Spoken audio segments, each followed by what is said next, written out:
Today we are going to deal with the question paper of Indian Economic Service 2025 and the 10 grammar sentences which were asked for correcting the errors in the sentences.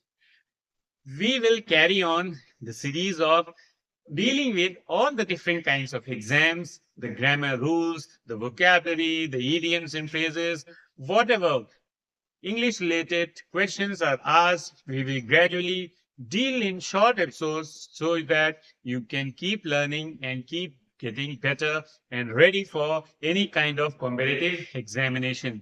So do not go anywhere. The first sentence asks was, the plane arrived at 15:30 hours.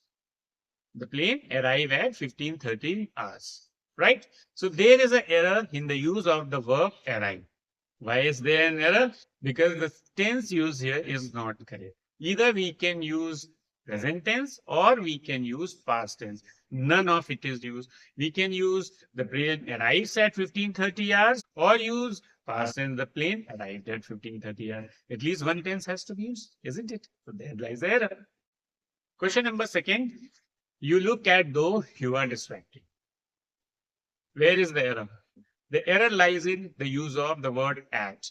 After look, it will be as, because the sentence means by seeing you, it looks you are not paying attention.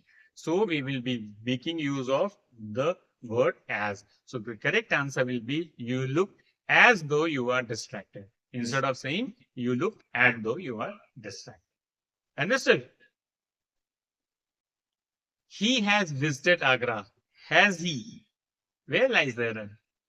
Can you identify it? The error lies in the use of the question which is asked.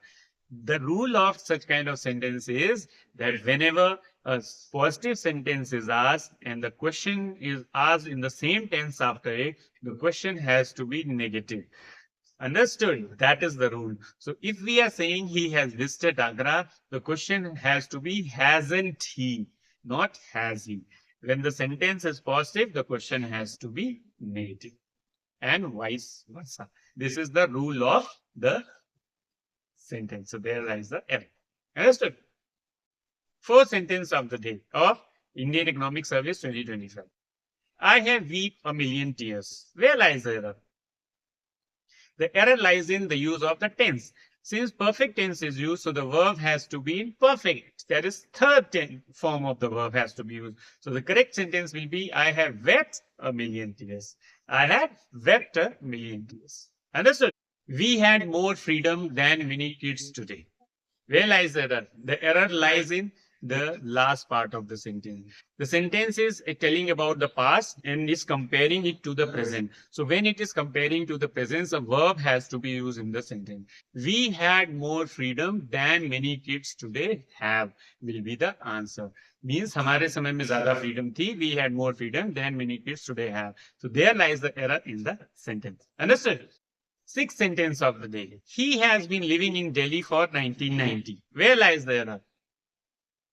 He has been living in Delhi for 1990. The error lies in the use of the preposition for. Since definite year is given, so we use since. He has been living in Delhi since 1990, not for 1990. For is used for number of years. If instead of 1990, it would have been 10 years, 20 years, then we would have used for. But since a definite date is given and year is given, so we will be making use of since. Understood?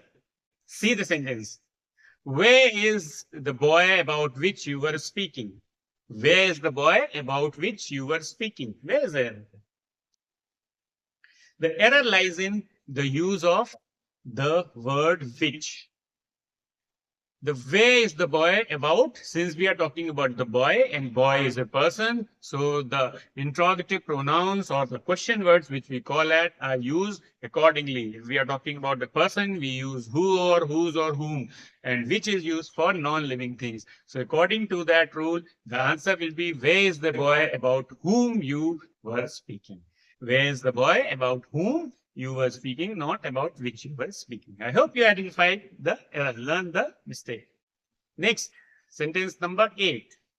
He rushed on my room, panting for breath.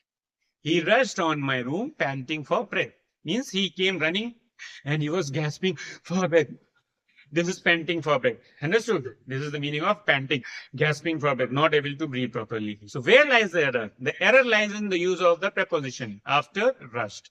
He rushed into my room.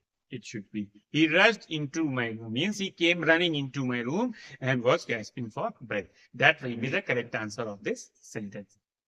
Understood? I hope you are learning the improvisation of these grammar rules, and when you will keep learning and keep practicing, if you face any problem, come back to me and DM me, message me. I will help you out. If you get a particular sentence where you are not able to identify an error, send me. I will definitely find you out for you. I will definitely help you in identifying the error and removing your doubt.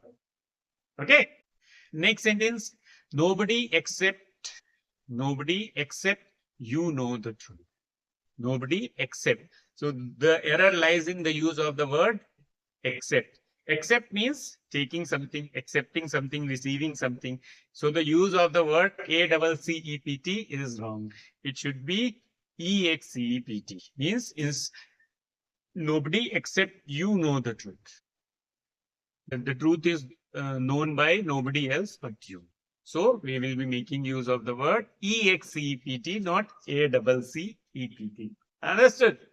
So sometimes they create the confusion of different kinds of words also, parts of speech also. Right? And the final error of the Indian Economic Service 2025 asked in that paper was, the sceneries here is very good. The use of the words like sceneries, furniture, in such kind of information, we do not make plurals. We use only singular form of these subjects. So the answer will be the scenery here is very good, not the sceneries here is very good. Understood? So the answer is the scenery here is very good. So remember, whenever you are finding out the errors in a sentence, you need to learn the rules properly. And as I have told you in the beginning, we are dealing with different kinds of grammatical errors find in different kinds of question papers. All kinds of questions papers we will be tackling with, and whatever kinds of errors have been discussed or asked in the competitive examination, we are going to discuss. So if you want to remove those grammatical errors and you want to be a pro in the use of grammar, keep coming to Ankur and learn here. So keep learning interesting English with Ankur.